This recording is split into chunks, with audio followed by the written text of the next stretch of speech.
Mahigit 200 residente sa tabi ng Tulyahan River ang kusang lumikas. Ngayong naka-red alert ang Lamesa Dam. Pero may ibang pamilya naman ang nagmamatigas. Live mula sa Quezon City, saksi si Lala Roque. Lala.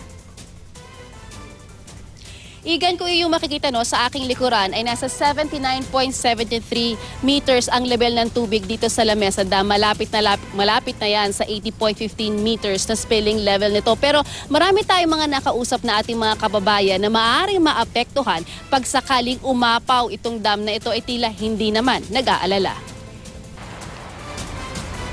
Isang petsayan sa Barangay North Fairview sa inaasahang babahain sakaling umapaw ang tubig sa Lamesa Dam.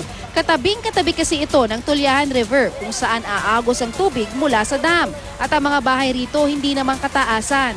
Bandang alas 8 ng gabi nang dalawin namin ang lugar kanina, nataon pang biglang buhos ng malakas na ulan. Pero wala pa ring lumilika sa 50 pamilya rito.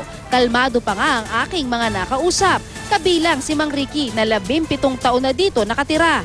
Kabisado na raw kasi nila kung babahain ang kanilang lugar. Yung tubig pag lagpas kalahati na, yan ha, magbabalot-balot na ko dito. Pag umakyat na dito yung tubig. Pag kalahati yun, alis na kayo? Alis na kami, magbabalot na. Ngayon? Hindi pa. Malayo pa? Malayo pa yan. Ay na po eh.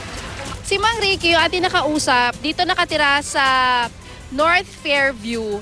Katabing-katabi lang, halos ilang metro lang ang layo mula dun sa Tulyahan River mismo.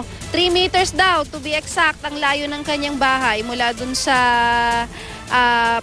Tulyahan River. At wala normal na normal sa atin nakikita. Naka-impake na ba kayo? Wala po eh, hindi pa naman masyadong mataas. Sabi ng Department of Public Order and Safety ng Quezon City. Meron kaming mga historical data dyan, may historical record kami na it was meant to spill over.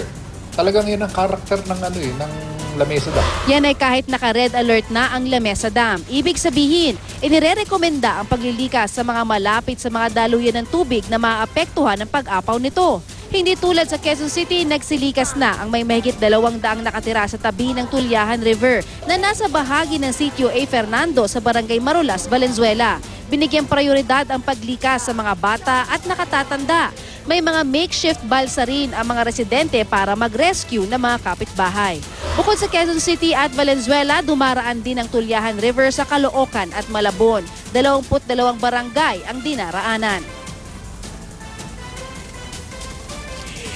Igan, medyo ilang oras na rin nanatili sa 79.73 meters ang level ng tubig dito sa Lamesa Dam. Ito ay marahil na pabugso-bugso rin ng buhos ng ulan. Katunayan, kanina pang alas 9:30 gabi natin naranasan ang biglang buhos ng ulan at sa mga oras na ito ay ambon na lamang ang ating nararanasan. Live mula rito sa Quezon City, ako si Lala Roque, ang inyong saksi.